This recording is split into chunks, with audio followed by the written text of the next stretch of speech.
সাধারণ আমরা মনে করি যে মসজিদে নামাজ হয়ে গেল আর দরজা বন্ধ করে দিই, আবার আযান হবে, ফের দরজা খুলবো। আর আমাদের সমাজে যা কিছু আমরা নির্মাণ করি সকাল থেকে নিয়ে সন্ধ্যা পর্যন্ত, নামাজ বাদ দিয়ে মসজিদের সঙ্গে কোনো আর মেল নেই, রাত নেই, এইরকম আমরা মনে করে থাকি। কিন্তু এই সংক্ষিপ্ত সময় আমরা জানবো যে মসজিদ শুধু নামাজের জন্য নয়, মসজিদ শুধু আযান হবে আর টাইমে মসজিদ খুলবে, জামাত শেষ হয়ে যাবে, বাড়ি চলে যাব, মসজিদ বন্ধ হয়ে যাবে। আর এত বিশেষ জায়গা এইরকমই শুধু মাত্র কয়েক মিনিটের জন্য খোলা বন্ধ করা হবে, এই জন্য মসজিদ নয়। মসজিদের সঙ্গে আমাদের গোটা জীবন জুড়ে আছে। প্রিয় নবী মুহাম্মদ আরবি সাল্লাল্লাহু আলাইহি ওয়াসাল্লামের জীবনীতে, সাহাবাদের ইতিহাসে আমরা যদি দেখি তো মসজিদ মানে একটা বড় জায়গা।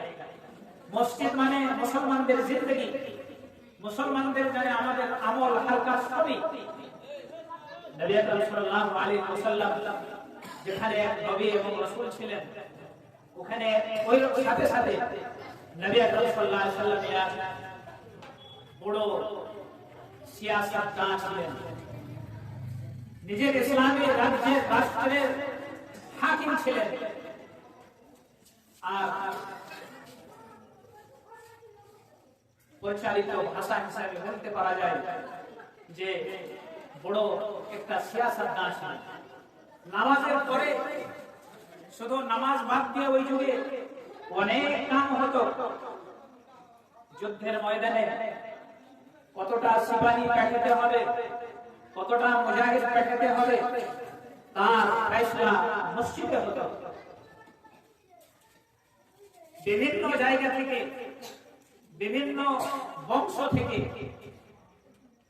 নবী সাল্লাল্লাহু আলাইহি ওয়াসাল্লামের সঙ্গে সাক্ষাৎ করতে যারা আসতো, নবী সাল্লাল্লাহু আলাইহি ওয়াসাল্লামের সাক্ষাৎ করতে যাওয়ার জন্য কি নবী সাল্লাল্লাহু আলাইহি ওয়াসাল্লামের কোনো বড় বৈঠক ছিল, কোনো আলাদা অফিস ছিল না?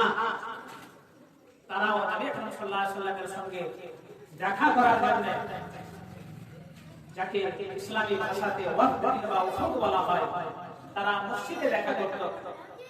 ওইরকমই নবী সাল্লাল্লাহু আলাইহি ওয়াসাল্লাম যখন মালে গনিমত পেতেন, যুদ্ধের ময়দানে যেটা আর্থিক লাভ হতো, তার বিতরণ বাঁট মসজিদে হতো।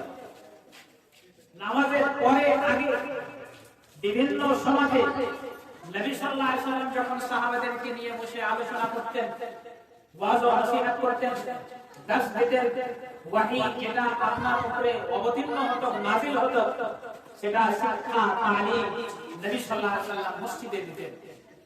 সাহাবাদের যুগে অনেক সাহাবী এমন ছিলেন যাদের নিজের বাড়ি ছিল না।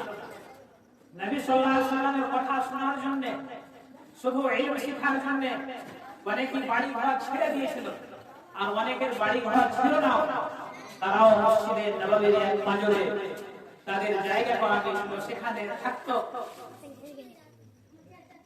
শুধু রাত কাটানোর জন্য। আর তারপরে নবী সাল্লাল্লাহু আলাইহি ওয়াসাল্লাম যেখানে যেতেন, নবী সাল্লাল্লাহু আলাইহি ওয়াসাল্লামের সঙ্গে থাকতেন। খিদা পেলেন, কোন মানুষ এসে খেয়ে দিল, এইরকমই চলতো। তো মসজিদে সিয়াসতের নাম নবী সাল্লাল্লাহু আলাইহি ওয়াসাল্লাম। এর মাঝে একটা কথা বলে দিই, রাজনীতি আর সিয়াসতের যখন কথা আমাদের সামনে আসে, তো মনে হয় যে রাজনীতি আর সিয়াসতের মানে হলো মিথ্যাবাদী, ঝোট কথা বলা, ঠগা। এর নাম রাজনীতি এবং সিয়াসত হয় না। সিয়াসতের মানে হয় মানুষের কল্যাণের জন্য, মানুষের দরকারি কামগুলো কিভাবে পূর্ণ হবে তার আলোচনা করা, সেটা পূরণ করা, এর নাম হলো সিয়াসত। প্রত্যেক নবী নিজের যুগে কওমের দ্বীনি রাহনুমা ছিলেন, সাথে সাথে সিয়াসী নেতাও ছিলেন।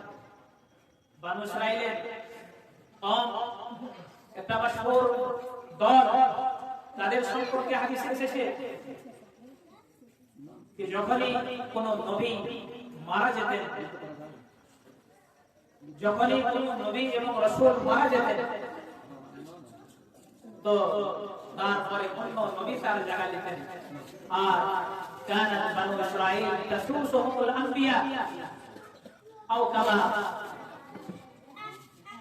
ওয়ারাদা ফি আল হাদিস, এরকম শব্দ এসেছে কে বনি ইসরাঈলের কওমের রাজনীতি দায়িত্ব কে পালন করতেন, ওই যুগের নবীরা করতেন। এখনকার যুগে রাজনীতির মানে আলাদা হয়ে গেছে, কিন্তু ভালো মানে যেটা মানুষের দরকারি, মানুষের লাভ, সেটাই হচ্ছে আসল সিয়াসত, আসল রাজনীতি, যেটা নবীরা নিজের জীবনে করতেন। নবীদের পরে খলিফায়ে রাশিদিন এবং যতদিন খেলাফত চলেছে তাদের এই দায়িত্ব ছিল। এই মসজিদ যেটা আমাদের আল্লাহ রাব্বুল আলামিনের বিশেষ ইবাদতের জন্য এই জায়গা খুবই গুরুত্বপূর্ণ জায়গা, এই জায়গা খুবই গুরুত্বপূর্ণ জায়গা। হাদিসের মধ্যে প্রিয় নবী মুহাম্মদ আরবি সাল্লাল্লাহু আলাইহি ওয়াসাল্লাম বললেন যে আহাব্বুল বিলাদি ইলা আল্লাহ মাসাজিদুহা, কে পৃথিবীর মধ্যে যত জায়গা আছে, পৃথিবীর মধ্যে যত মাটি আছে, জমিন আছে, তার মাঝে সবচেয়ে উত্তম জায়গা হচ্ছে মসজিদ। মসজিদে যেতে আমরা শুধু নামাজ পড়ে মসজিদের তালা বন্ধ করে দিই তো মসজিদের আসল উদ্দেশ্য পুরা হবে না। মসজিদ তালিম এবং শিক্ষার জায়গা। যেরকম নবী আকরাম সাল্লাল্লাহু আলাইহি ওয়াসাল্লাম হিজরত করে যখন মদিনা গেলেন, প্রথম কামের মধ্যে যেগুলো কাম করলেন মসজিদের তামির ছিল, মসজিদ বানানো, মসজিদে শিক্ষা দিতে লাগলেন। তার জন্য আমি আজকের এই মজলিসে বলবো, গ্রামবাসীদেরকে বলবো যে প্রত্যেক মসজিদে ইমাম, আলেম ইমাম রাখার চেষ্টা করেন। আমরা এই সম্পর্কে অনেক দূরে আছি, মনে করি আমরা যে সবাই নামাজ পড়তে জানি, নামাজের সবাই আজান দিতে জানি, আজান দিয়ে দিলাম, নামাজ পড়ে দিলাম, চলে গেল।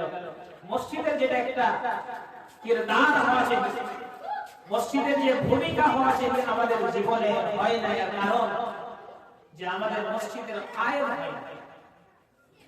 মসজিদে যখন আমরা যোগ্য আলেম রাখবো, নিজের সমস্ত জীবন যাপনের আমরা ব্যবস্থা করতে পারছি।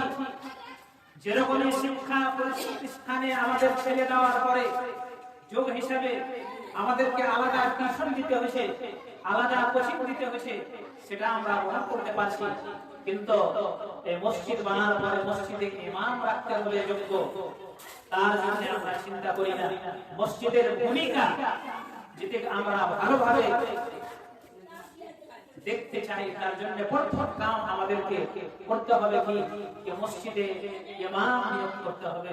ইমাম যে আমাদের দ্বীনি রাহনুমা হবে। আমাদের সমস্ত মসজিদের গায়ে যা যা আমরা লাভ দিতে পারবো তার সে কায়েদ হবে, তার মাসউল হবে, জিম্মেদার হবে। তার দ্বারাতে কি কি লাভ হবে আগে আমি সংক্ষিপ্ত ভাবে কয়েকটা কথা বলে দিই। ওলামায়ে কেরামেরা চলে এসেছেন, বসে আছেন।